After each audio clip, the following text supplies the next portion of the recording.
Get out now. This isn't the project.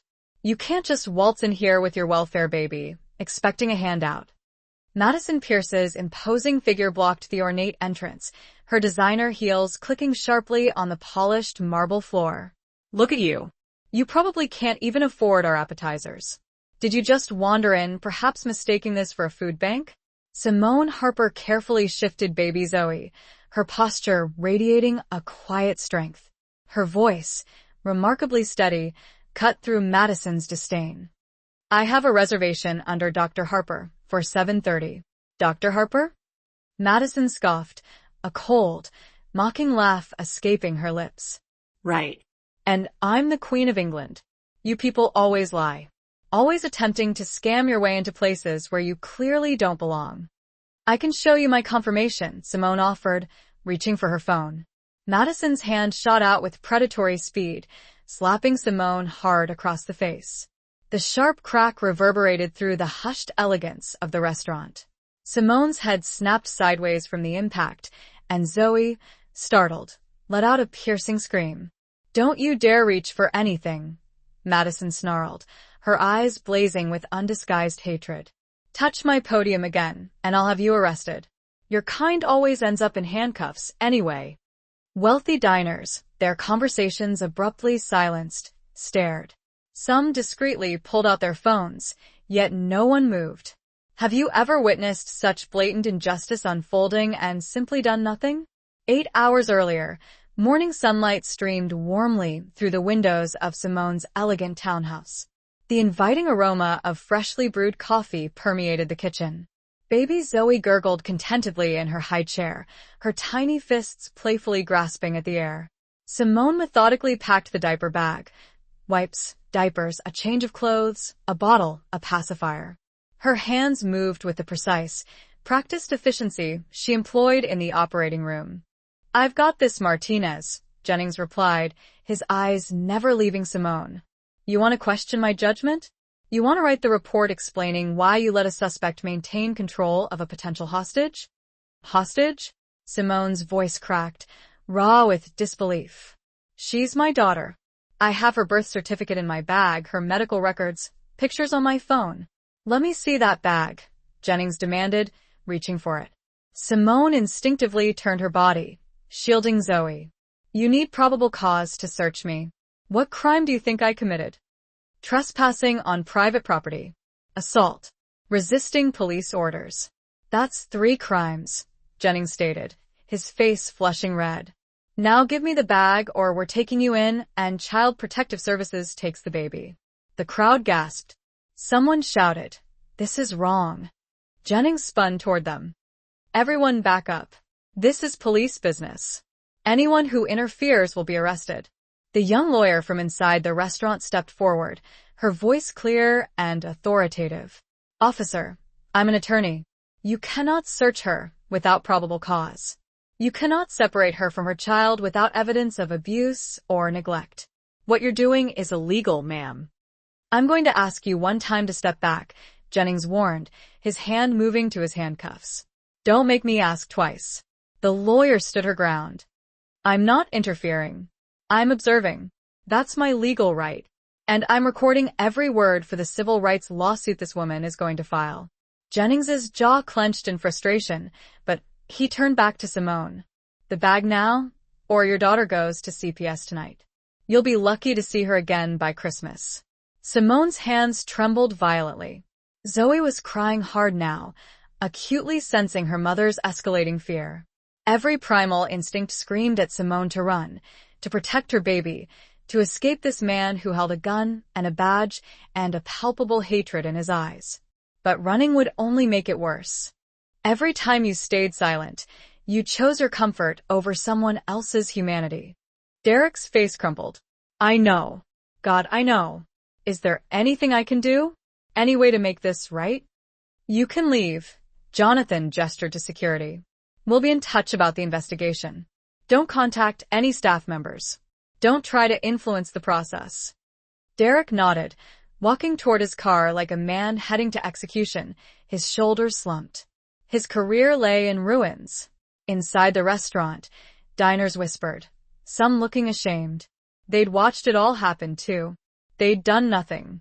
Jonathan turned to Simone. Please come inside. The best table. Everything is complimentary. Lifetime VIP status, whatever you need. Simone looked at the restaurant, at the place where Daniel had proposed, where she'd planned to honor his memory, the very place that had destroyed that memory tonight. I need to go home, Jonathan. My daughter needs to sleep. I need to process this.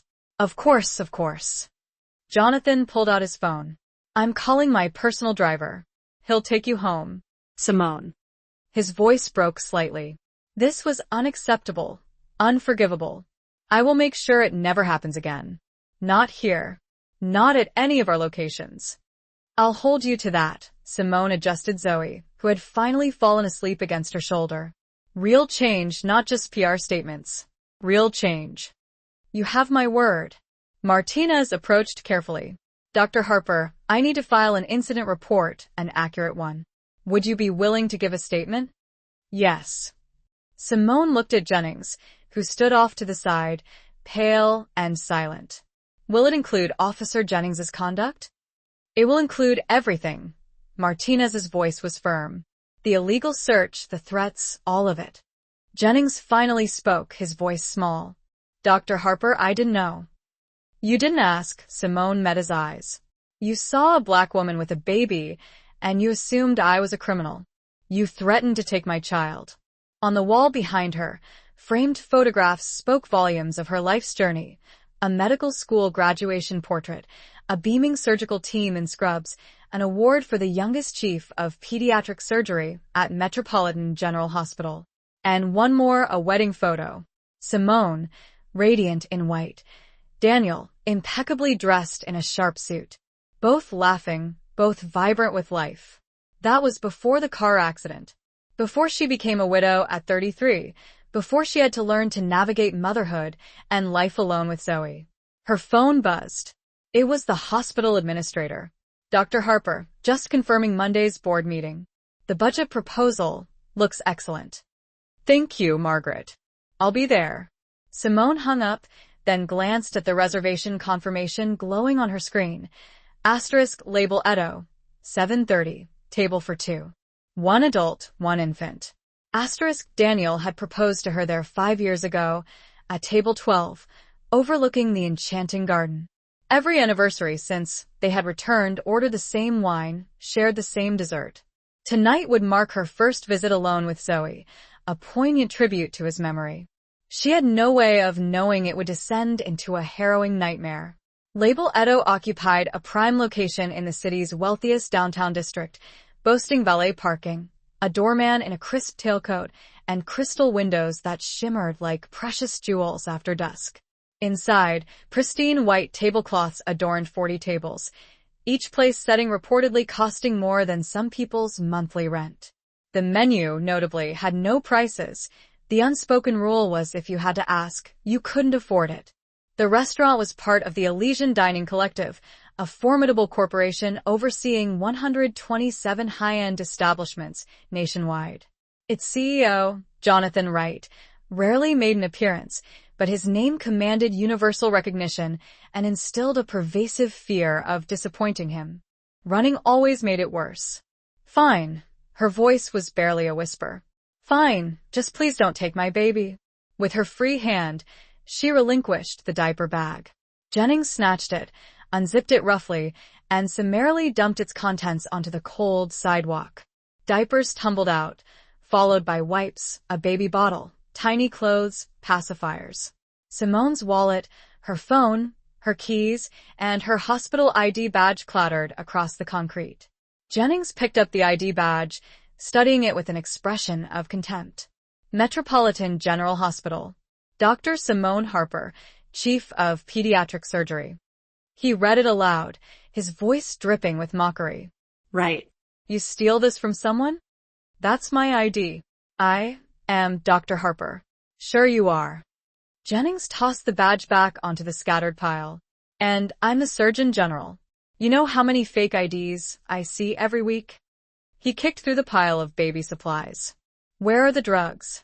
The stolen credit cards? What else you got in here? There's nothing. Simone's voice rose, her composure finally cracking under the relentless pressure. This is harassment.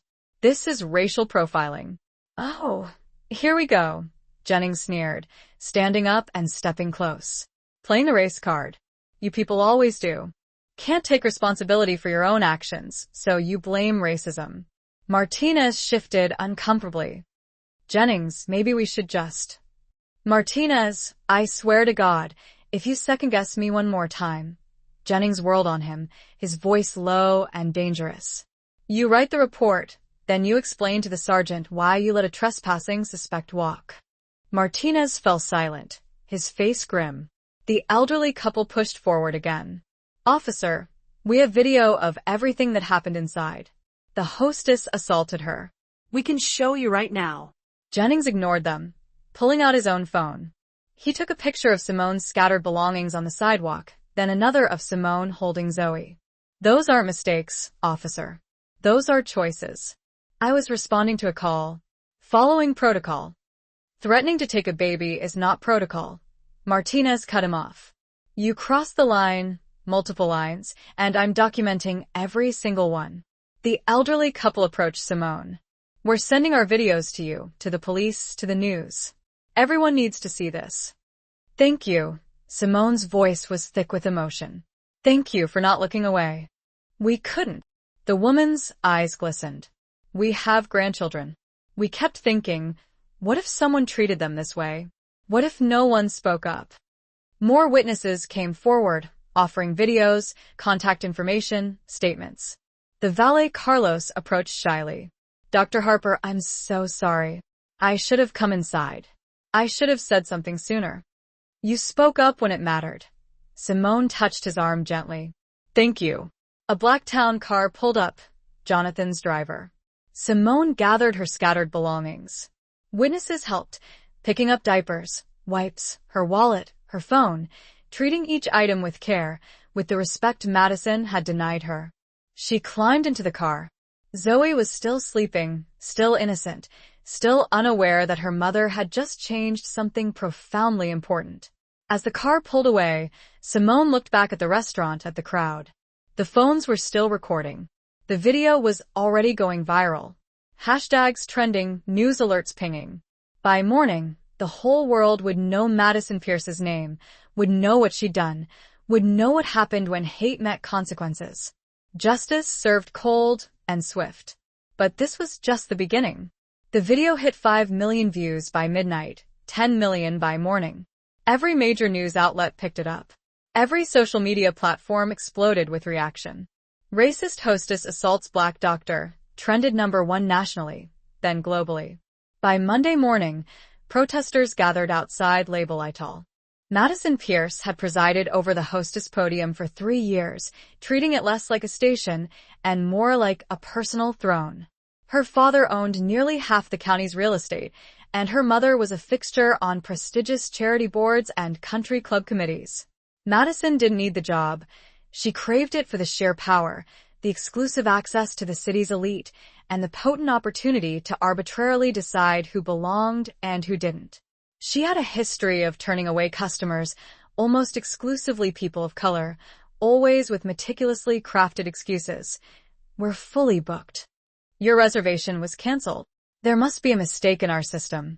The kitchen staff whispered about it, and servers quietly voiced their complaints, but nothing ever changed. Madison's family wielded considerable influence.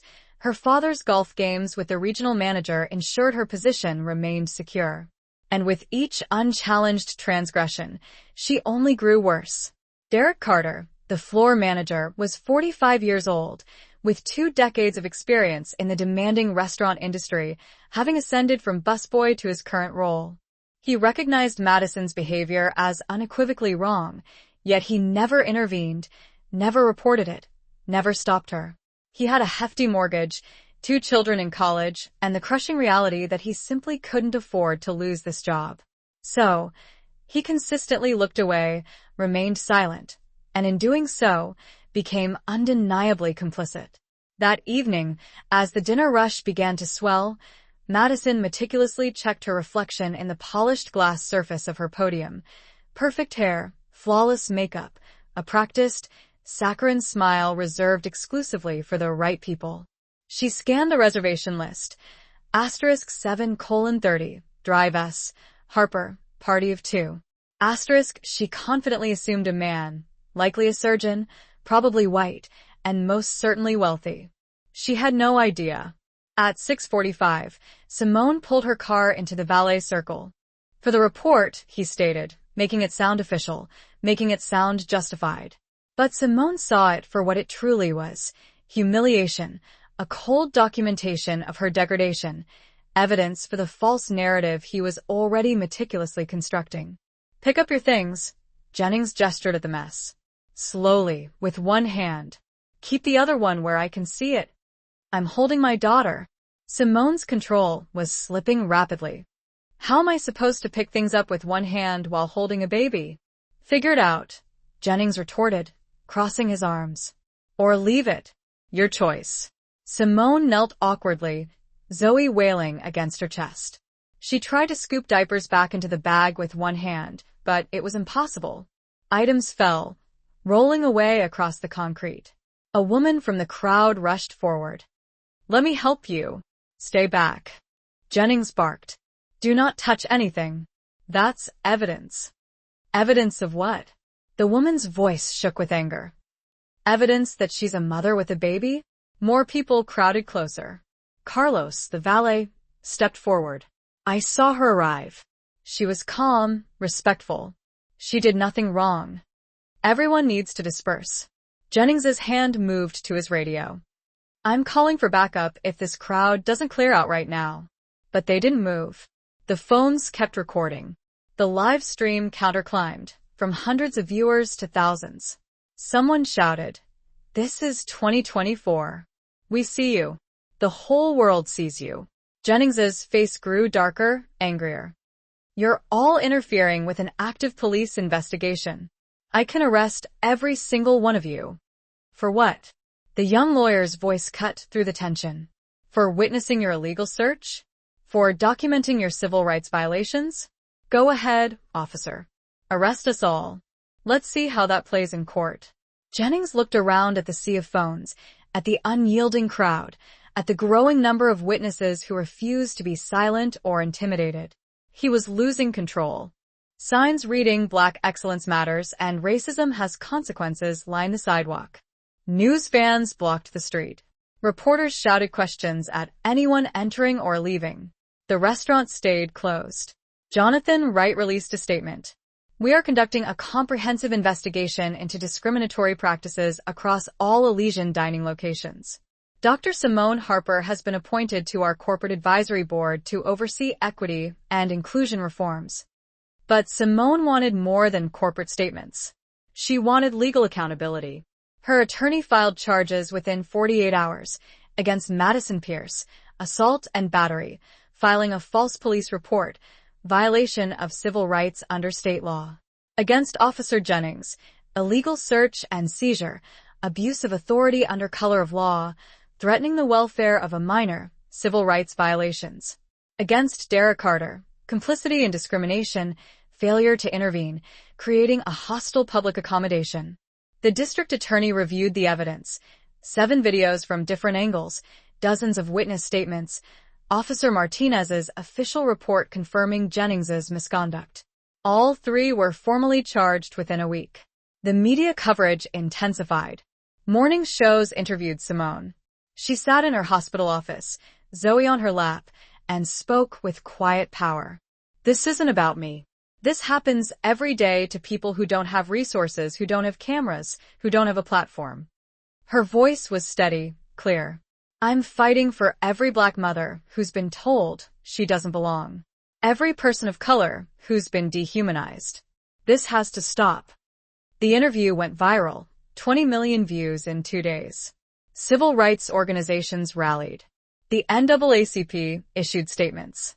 Legal advocacy groups offered support. The story became a national conversation about racism in public accommodations. Madison Pierce's trial came first, held at the municipal courthouse. Zoe was awake and alert, charmingly dressed in a tiny pink dress. Simone herself exuded simple elegance in a classic black dress, understated pearl earrings, and minimal makeup. She appeared beautiful, professional, and respectable. None of it would ultimately matter. Carlos, the young Latino valet, greeted her with a warm, genuine smile. "Good evening, ma'am. Enjoy your dinner." "Thank you," Simone replied, handing him the keys. She carefully lifted Zoe from the car seat, adjusting the baby against her hip, and took a deep, fortifying breath. Daniel's voice resonated in her memory. Asterisk, best French food in the city, Simone. You're going to love it. Asterisk, she had loved it. Every year, every anniversary. The succulent roasted duck, the exquisite chocolate souffle, the enchanting view of the garden illuminated by fairy lights. Tonight, she vowed to love it for both of them. She walked towards the entrance. The doorman, sensing her approach, opened the heavy glass door. Classical music, a delicate waltz, drifted out, mingling with the warm, expensive perfume-scented air and the gentle clink of silverware against fine china. Madison glanced up from her podium. Their eyes met, and in that instant, everything Simone had meticulously planned, every hope she held for the evening, began to disintegrate. Simone approached the podium, Zoe cooing softly against her shoulder. The restaurant hummed with a low murmur of quiet conversation, the delicate scrape of forks on plates, the gentle clink of wine glasses. Madison's eyes narrowed, sweeping over Simone with an appraising, dismissive gaze, as if she were inspecting refuse. "Can I help you?" The words were delivered sharply, devoid of any warmth or welcome. "Good evening," Simone responded calmly. "I have a reservation for 7:30. Dr. Simone Harper." Madison didn't even bother glancing at the computer screen. "We don't have any reservation under that name." Simone smoothly pulled out her phone, her fingers gliding across the screen. "And men like Jennings hated losing control above all else." He turned back to Simone. She was still on her knees, desperately trying to gather her scattered belongings. Zoe screams a heartbroken lament, her mother's dignity strewn across the cold concrete alongside diapers and baby wipes. "Stand up." Jennings grabbed her arm, yanking her violently upward. Simone stumbled, nearly dropping Zoe. "Don't touch me. You're under arrest for resisting police orders, trespassing, and assault." Jennings pulled out his handcuffs. "Put the baby down now." "No." Simone's voice broke, a raw, desperate plea. "Please, you can't do this. I haven't done anything." Martinez finally stepped forward, his voice strained. "Jennings, man, this is too much. She hasn't resisted. She's been compliant. Just let her go." "She's resisting right now." Jennings pointed at Simone. "She won't put the baby down. That's resisting because you're trying to separate a mother from her infant for no legal reason." Martinez's voice rose, fueled by righteous anger. "This is wrong, and you know it." The two officers stood facing each other, a palpable tension crackling between them. The crowd held its breath. Simone clutched Zoe tighter, her mind racing. She needed help. Real help. Someone with actual power. Someone these men would genuinely listen to. She had one phone call. One person who might be able to change everything. She just had to get to her phone. It lay on the ground, 3 feet away, mixed in with the diapers and baby clothes, her lifeline scattered like so much trash. "Officer Jennings," Simone's voice emerged, steady and calm, despite the icy fear coursing through her veins. "I need to make a phone call. That's my legal right. Whether I'm detained or arrested, I have the right to one call." "You're not under arrest yet," Jennings said, a cold smile twisting his lips. "So, no, you don't get a call." "Then let me go." "Not until we sort this out." The gallery was packed. News cameras lined the hallway. Madison entered wearing a modest dress, her hair pulled back, makeup minimal, her expensive lawyer beside her. The prosecution presented video evidence from all 7 angles. The slap was heard clearly. Madison's words were captured perfectly. "Ghetto trash. Welfare baby. You're kind." Witnesses testified. The elderly couple described what they saw. Carlos the valet explained Madison's pattern of discrimination. Kitchen staff detailed years of racist abuse. Madison's defense tried to paint her as stressed, overworked, having a bad day. The prosecutor destroyed it. A bad day is spilling coffee. A bad day is missing the bus. A bad day is not assaulting a customer and calling her racial slurs. That's hate. That's a choice. That's a crime. Former customers came forward. A black businessman Madison had refused service to, an Asian woman she'd mocked, a Latino family she'd turned away. The pattern was undeniable. The jury deliberated for 3 hours, guilty on all counts. Sentencing came 2 weeks later. Madison stood as the judge read the verdict. You used your position to humiliate and harm people based on race. You filed false reports endangering an infant. You showed no remorse until you faced consequences. The judge's voice was hard. 90 days in county jail, 200 hours of community service at the Cultural Diversity Center, mandatory counseling for racial bias, and a permanent criminal record.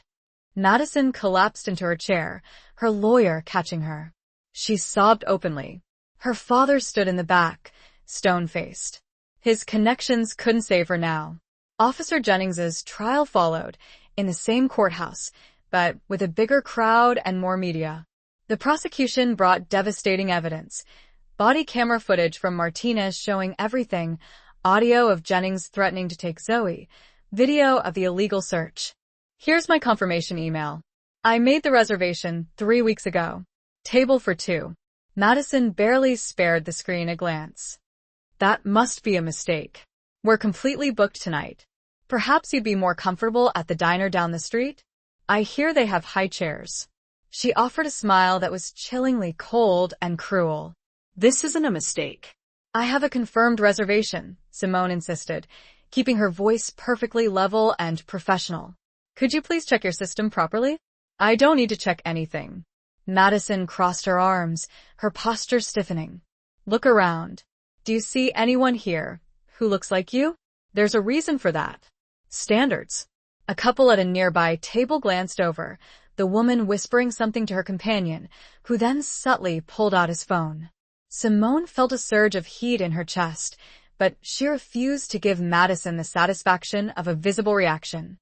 I'd like to speak with your manager, please. Oh, you want to speak to the manager? Madison laughed, a sound loud enough to draw attention from several nearby tables. Let me guess. You're going to claim discrimination. Play the race card. How incredibly original. Derek Carter emerged from the dining room, clearly having heard the commotion. His face betrayed a flicker of discomfort, but no inclination to intervene. Is everything all right here, Madison? Just explaining our policies to this woman, Derek. No reservation, no table.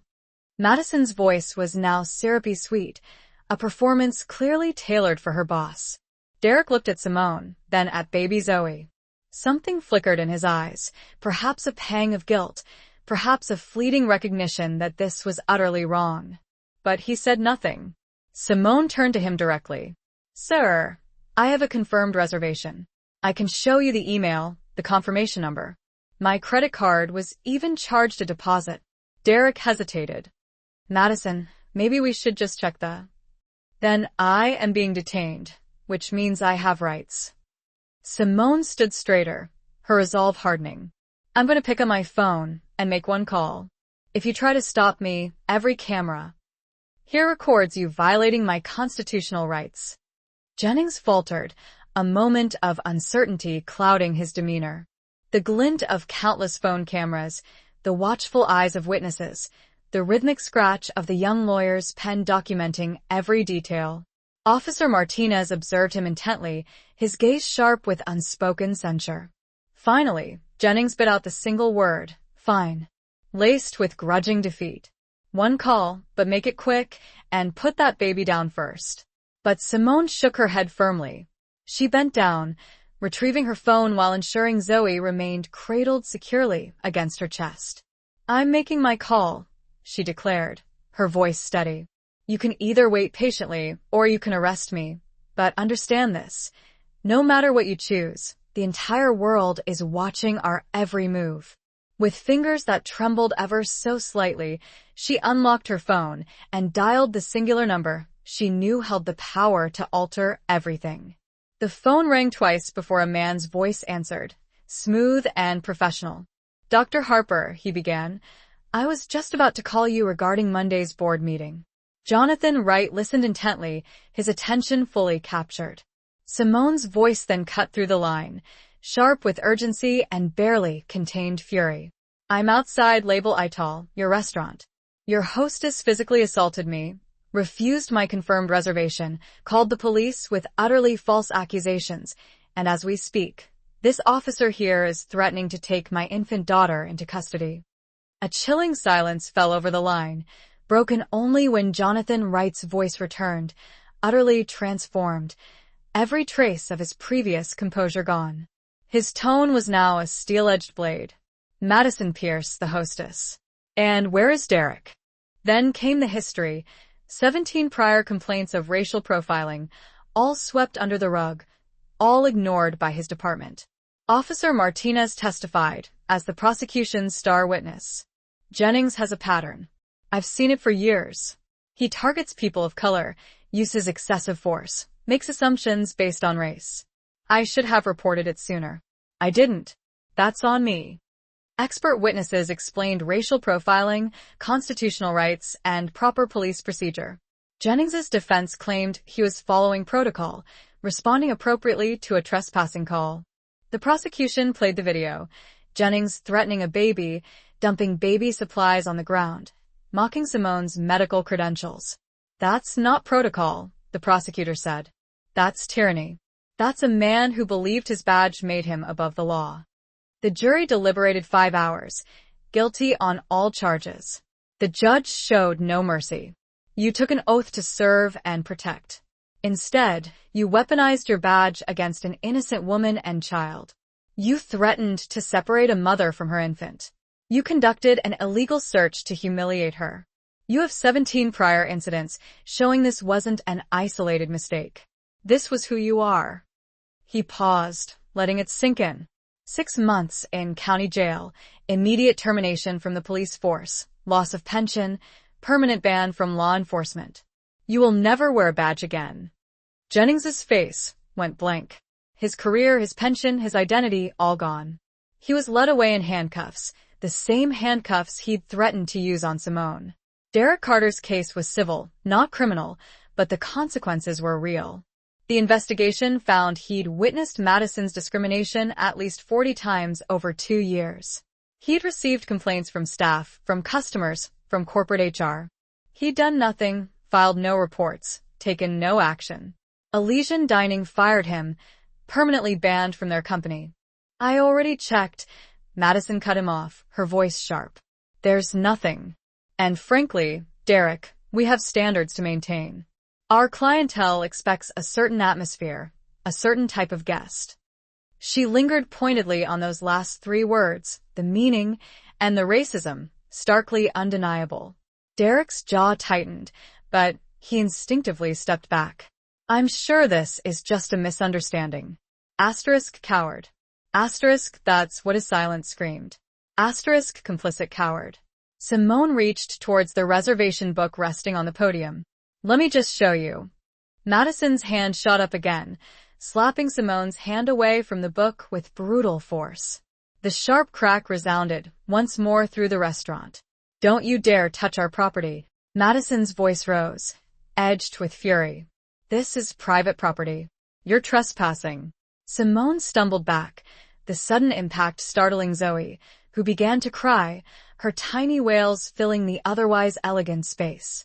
Several diners stood up, an elderly white couple near the window, looking genuinely horrified. The man spoke softly to his wife, who nodded and, with deliberate intent, raised her phone, openly recording the scene.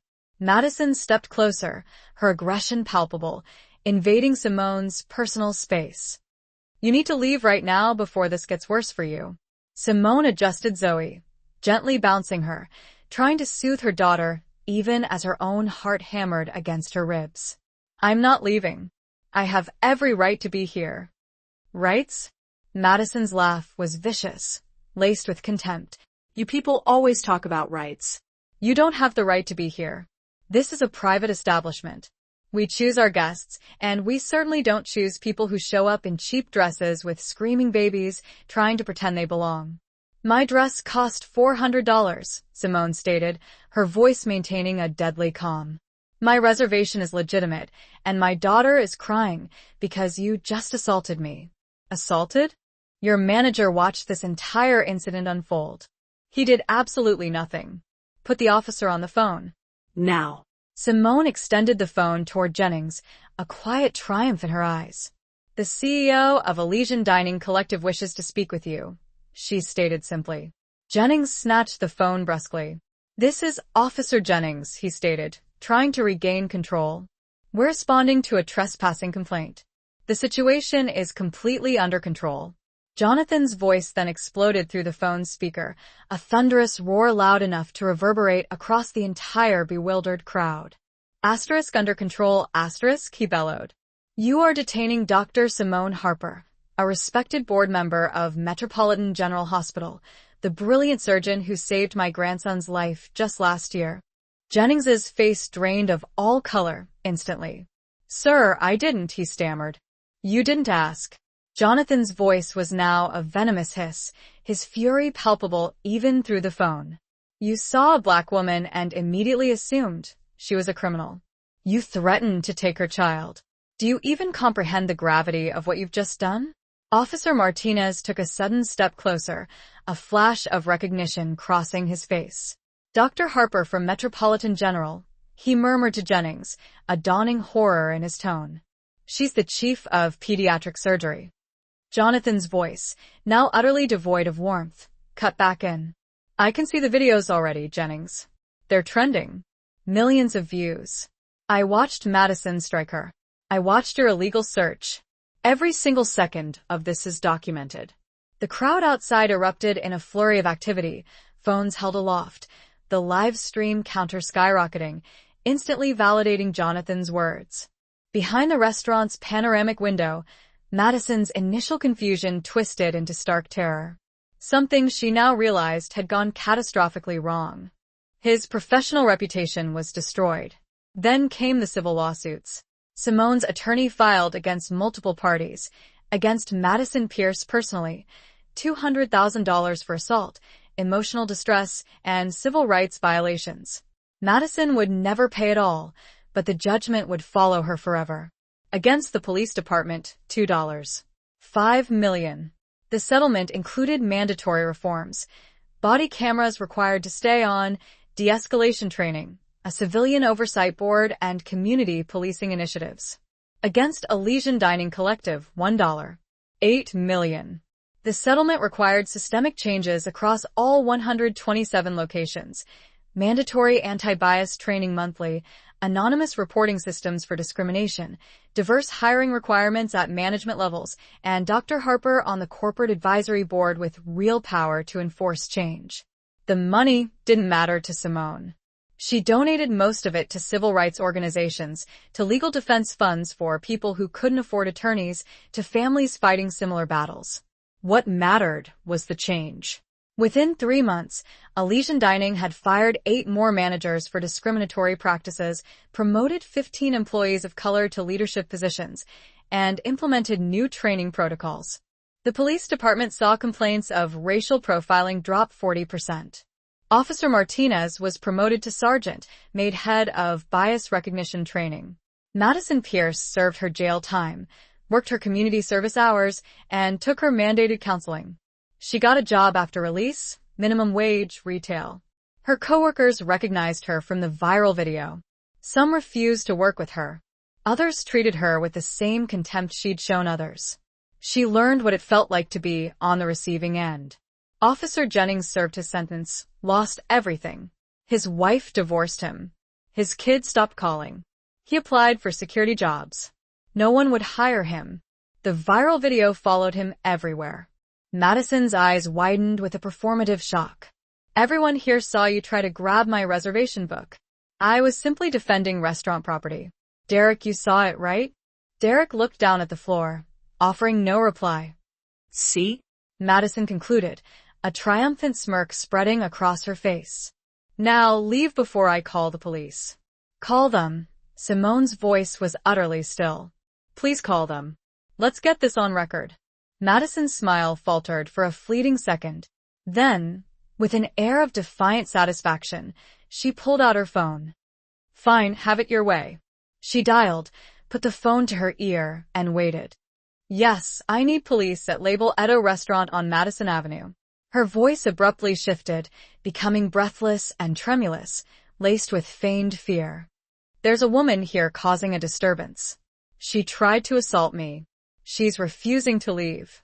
She has a baby with her, and I'm worried about the child's safety. Simone's stomach dropped. The lie was blatant, obvious to anyone paying attention, yet Madison delivered it with perfect, chilling conviction. She's becoming more aggressive, Madison continued, her voice trembling dramatically, a masterclass in acting. I don't know if she's on drugs or what, but please hurry. I'm scared. Yes, she's black. About 5 feet 6 inches. Black dress. Yes, a baby, maybe 6 months old. I don't even know if it's hers. Please send someone quickly. She hung up, a look of profound satisfaction settling on her face, as she looked at Simone. They'll be here in 5 minutes. And we all know how this ends, don't we? Resisting arrest, assaulting an officer, child endangerment. Each phrase landed like a calculated blow. Your baby will be in foster care by midnight. Zoe screamed louder, her cries echoing with newfound distress. Simone held her close, whispering soft, comforting words. It's okay, baby. Mama's here. It's okay. The elderly couple, who had been recording, now approached. Derek, the manager, stood rigid beside her, his hand clamped over his mouth in silent disbelief. Jonathan's voice, though slightly calmer, carried an immense weight. Dr. Harper performed a 14-hour surgery on my grandson, he continued, on an inoperable tumor. She saved his life. She gave my daughter her son back. He paused, letting the gravity of his words sink in. And tonight, your hostess called her trash. You scattered her baby's belongings like garbage. Jennings attempted to interject, his hand trembling visibly. There's been a misunderstanding, sir. Jonathan cut him off with a chilling finality. No misunderstanding. Just racism. Just a blatant abuse of power. Jonathan's voice cracked with emotion as he ordered. Put Dr. Harper back on the phone. Jennings extended the phone, holding it as if the device itself had suddenly become searing hot. Simone accepted it calmly, her composure a stark contrast to his agitation. I'm here, she said simply. Simone. Jonathan's voice returned, heavy with remorse.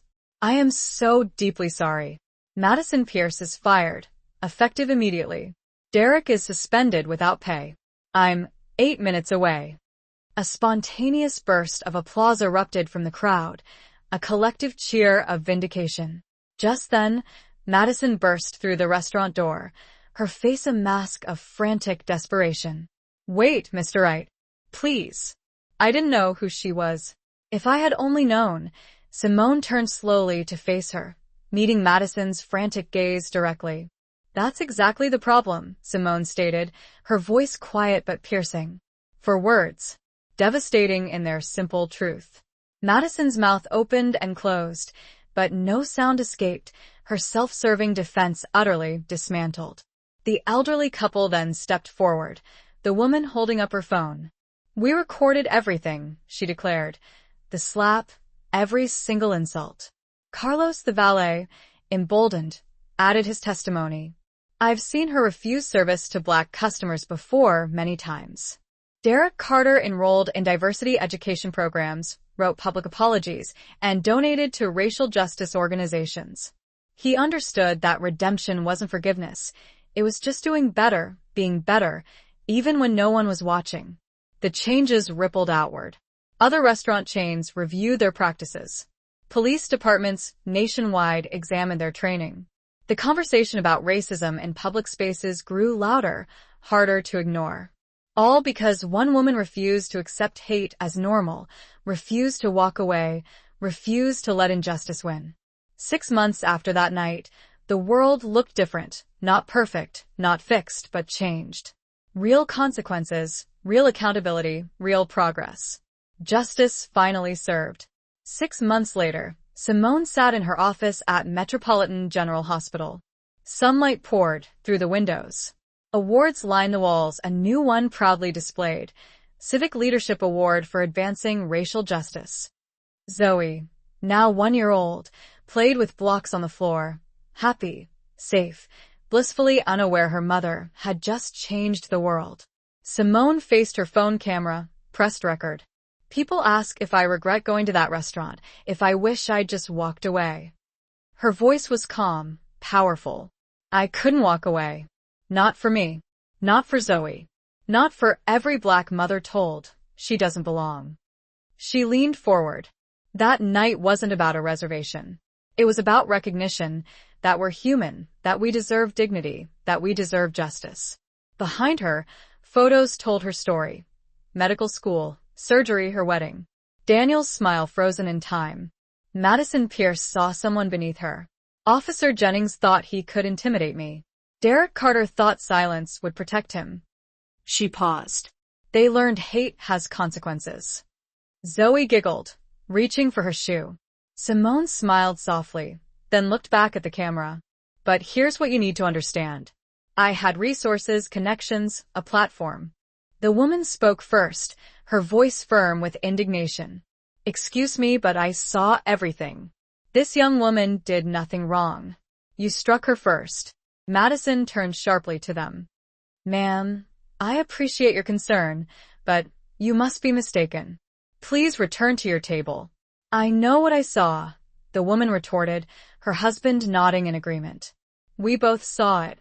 That was assault, and your phone call was full of lies. Sir, with all due respect, you should mind your own business. Madison's voice turned icy. Unless you want to be asked to leave as well. The couple exchanged resolute glances, but showed no sign of backing down. The woman steadfastly kept her phone raised, continuing to record. By now, more diners were recording. At least 6 phones were aimed directly at the escalating scene.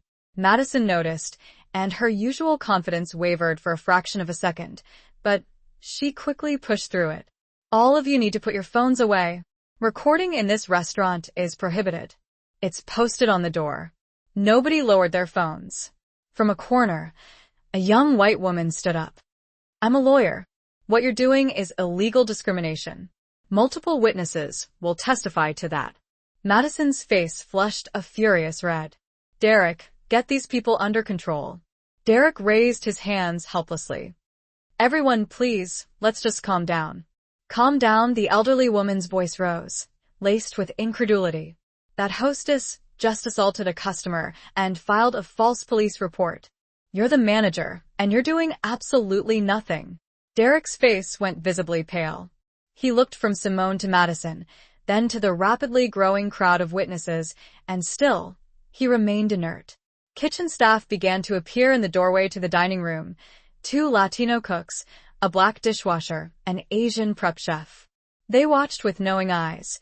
They had witnessed Madison's particular brand of racism before, perhaps not to this extreme, but they had certainly felt its sting themselves.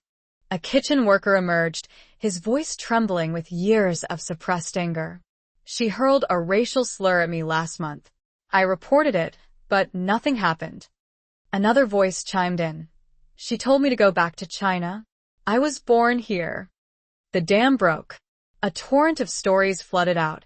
Months of casual racism, years of systemic discrimination, all of it now pouring forth, documented on camera, undeniable.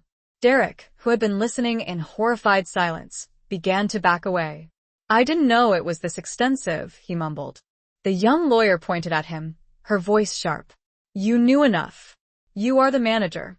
You did nothing to stop it. That's complicity. Officer Martinez turned to Jennings, his expression firm. We need to file an honest report about what actually happened here.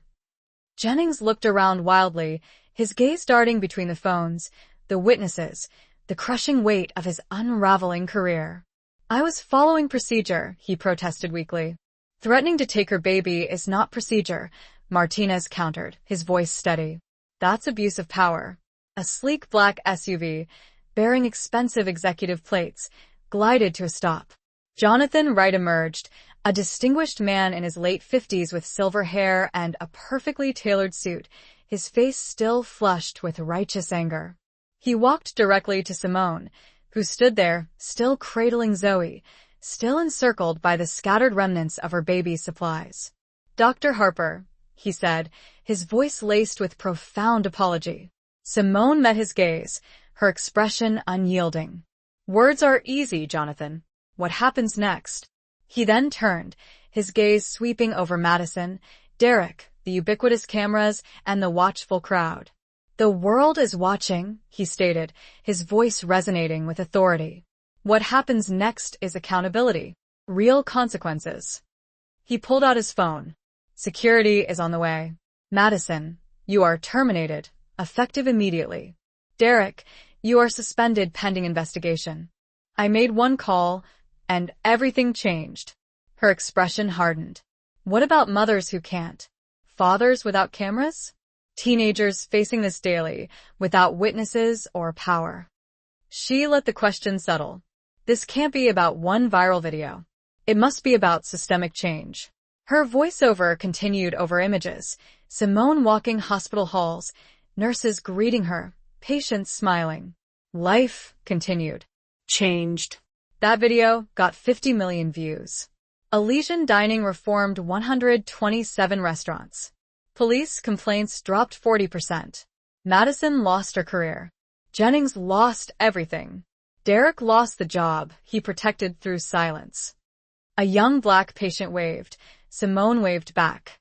But more importantly, people started paying attention, speaking up, recording, refusing to accept hate as normal. Back in her office, holding Zoe now, safe against her chest. "I didn't plan to be an activist that night. I was a mother honoring my husband's memory. But justice demands more than silence. It demands action, witnesses, voices." She looked at Zoe, touched her daughter's hair gently. "Zoe will know that when someone tried to diminish her mother, the world said no." Cameras came out. Witnesses stood up. Her eyes glistened. "That's the legacy I'm fighting for. Direct to camera now, unwavering. So, I'm asking you, next time you witness injustice, what will you do? Record, speak up, stand with someone who needs your voice, or look away because it's easier." The weight hung heavy. If this moved you, don't just scroll. Take action. Share this so others know they're not alone. Follow for more justice stories. Comment Bilot? Have you witnessed discrimination? What did you do? Her voice stayed strong. Every view matters. Every share says accountability matters. That we won't be silent. She stood, Zoe on her hip, both strong. Both proof that dignity cannot be taken. One final question. Simone's eyes locked on camera. If you were in that restaurant that night, what would you have done? One of the cooks pulled out his phone and began recording. Madison saw him. "All kitchen staff, back to your stations now," she barked. They didn't move. Outside, the telltale red and blue lights began to flash through the crystal windows. A police cruiser pulled up, followed quickly by another. Madison's cruel, triumphant smile returned. "Here we go. Now we'll see who belongs and who doesn't." She looked directly at Simone, her gaze filled with malice. "You should have left when I told you to. Now you're going to jail. And that baby? She's going straight to Child Protective Services." Simone stood perfectly still, a silent sentinel. Zoe had quieted slightly, sensing her mother's heightened tension. Simone's mind raced. She could leave.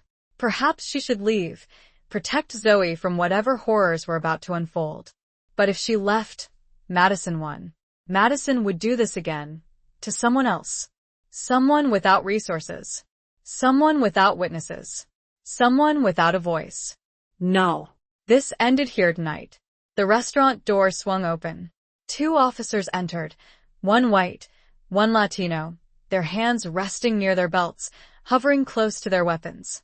Madison rushed toward them, her voice filled with feigned relief. "Officers, thank God you're here.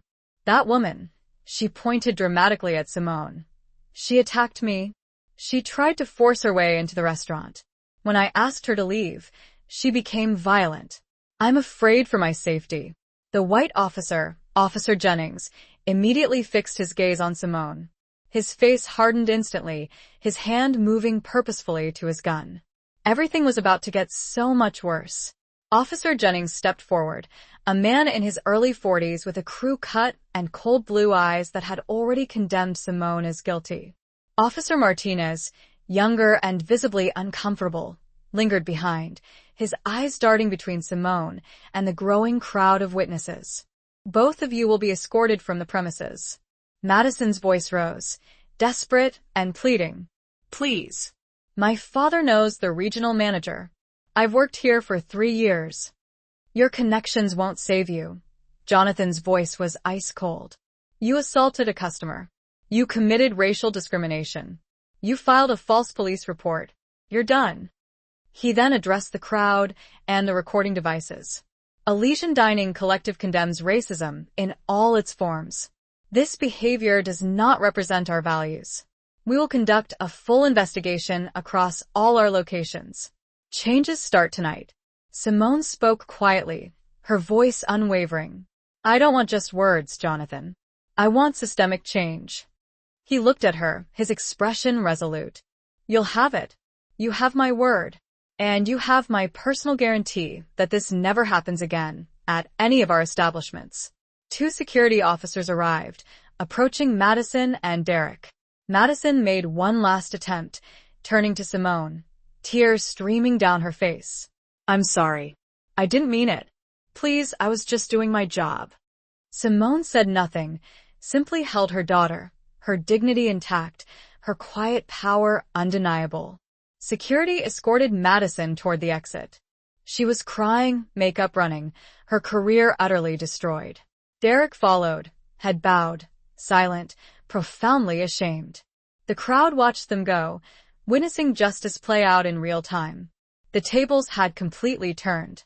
Security guards flanked Madison, one on each side. She twisted away from their grip, mascara streaking down her face. Please, Mr. Wright, my father will call you. He's friends with the board. We can fix this. Jonathan didn't even look at her. Your father's connections mean nothing. You committed assault, racial discrimination, and filed a false police report. You're terminated. Security will escort you out. But I've worked here for 3 years. Madison's voice cracked, now utterly desperate. I know all the regulars. Silence stretched. Really think, would you record, speak up, or look at your plate and pretend not to see? Heavy pause.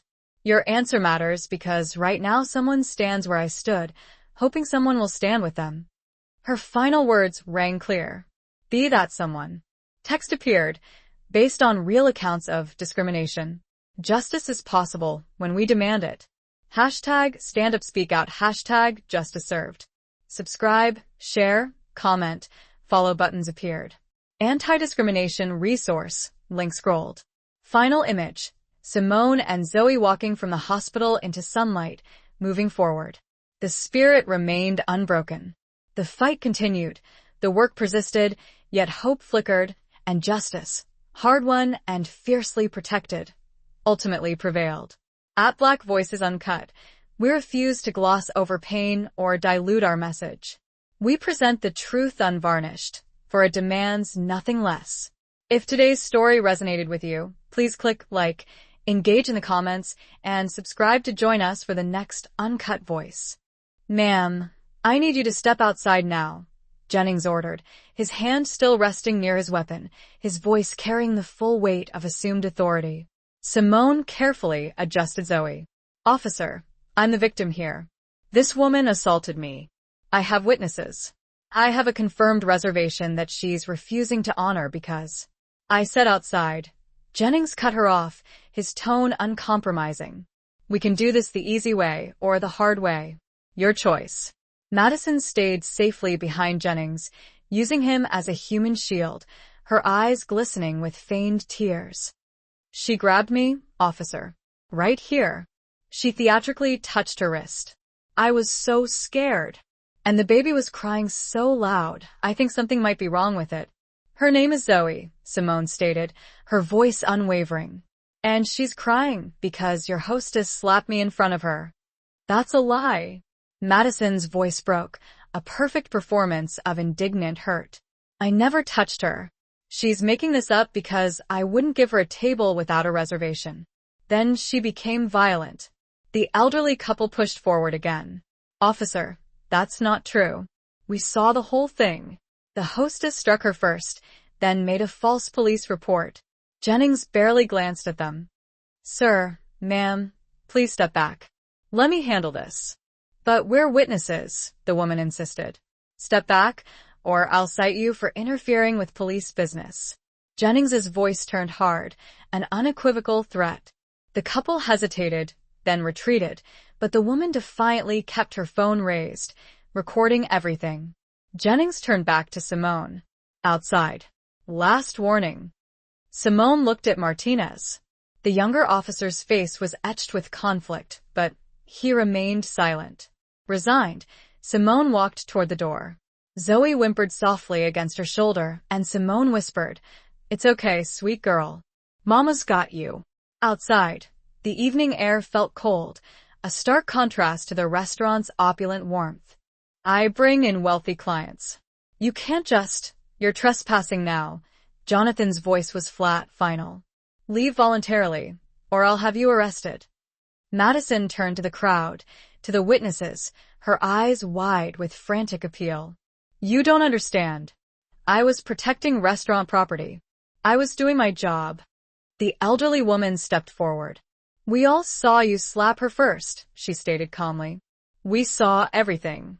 Your lies won't work. I wasn't lying. Madison's eyes were wild, panicked. She doesn't belong here. Look at her. This is a five-star restaurant. We have standards. The words hung in the air, damning and undeniable, caught on 7 different cameras. Jonathan's jaw clenched. Get her out now. Security pulled Madison toward the exit. She fought, screamed. This is unfair. I didn't know who she was. If someone had told me she was important. Everyone is important. Simone's voice cut through the chaos, quiet yet powerful. That's what you'll never understand. Madison's face contorted with rage. You think you've won? Do you think this changes anything? There are 1,000 restaurants in this city. I'll work somewhere better, somewhere that appreciates. No restaurant will hire you. The young lawyer held up her phone. This video already has 2 million views. Your name is trending. Your face is everywhere. Your career is over. Madison's legs seemed to give out. Security had to hold her up. No. No. This can't be happening. This isn't fair. Fair. The kitchen worker, who'd been called a slur, stepped forward. You want to talk about fair? After what you've done to us. To her? To everyone you look down on? Other staff members emerged. The dishwasher, the prep chef, a server who'd stayed quiet for years.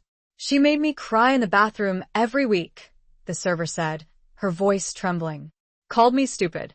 Said I was lucky to have a job. She threw food at me once, the prep chef added. Said Asians should stick to takeout.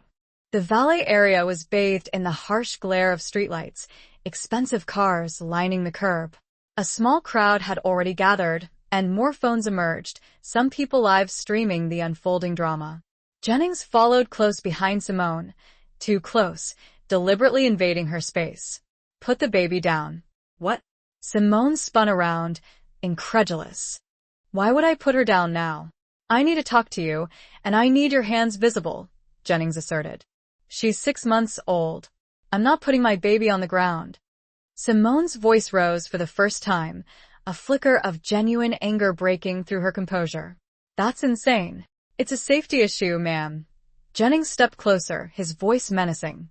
You could be hiding a weapon. You could use that baby as cover. Put it down, or I'll take it from you. A searing, visceral fear shot through Simone's chest. Real fear. You can't take my daughter. I can, and I will if you don't comply, Jennings warned, his hand moving to his belt. Final warning. Martinez finally spoke up. Jennings, come on, man. She's got a baby. Just talk to her. The stories came fast, each one a nail in Madison's coffin. She stopped fighting, just hung between the security guards, sobbing, utterly broken. They dragged her out, past the valet, past the onlookers, into the night where her BMW waited, her privileged life crumbling around her. Derek stood frozen near the entrance. Jonathan turned to him. You're suspended without pay pending a full investigation. If we find you enable this behavior, you're done permanently. Derek's voice came out as a strained whisper. I should have stopped her. I should have intervened. I was a coward. Yes, you were. Jonathan didn't soften it. How many times did this happen? How many people did you watch her abuse? Derek looked at the ground. I don't know. Maybe 20, maybe more. I told myself it wasn't my problem. I had bills, kids in college. I couldn't afford to lose this job. So, you let other people lose their dignity instead. Simone's words landed like stones, heavy with judgment.